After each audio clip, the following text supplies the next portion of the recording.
With the amount of space available for gardens shrinking, wall garden units are becoming much more popular in the home garden, and like the one sitting here behind us, they're becoming much easier to install.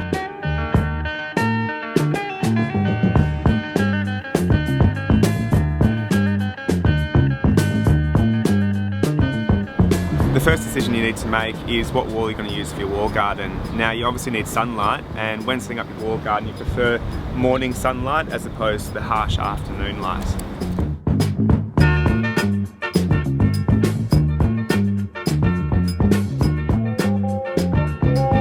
Now the idea of installing a wall garden has traditionally seemed quite a difficult one, but these days there's modular systems that make it much easier for the DIY project at home.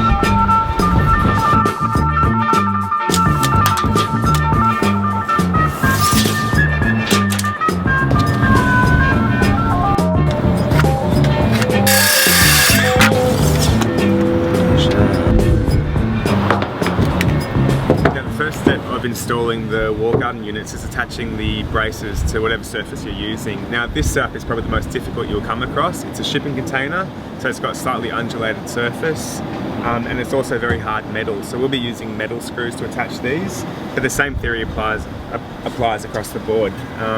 The first step is attaching your first panel, making sure it's absolutely level and perpendicular, so make sure you use the spirit level.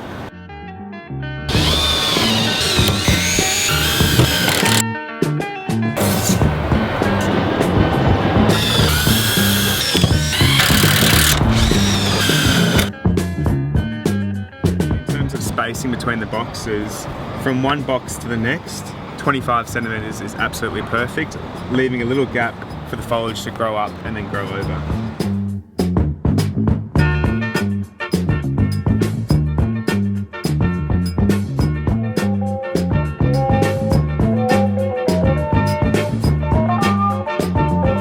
The beauty of the modular system is its simplicity. The back of each unit has 2 points that anchor onto the screws that you affix to your panels.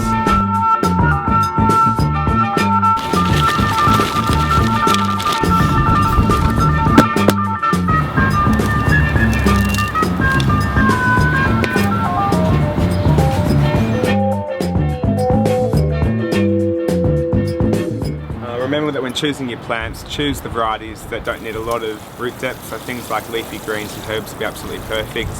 And while it does look a little bit unimpressive at first, give it 1 or 2 months and that foliage will really start to grow out and drape over and cover those boxes and create a really impressive wall garden.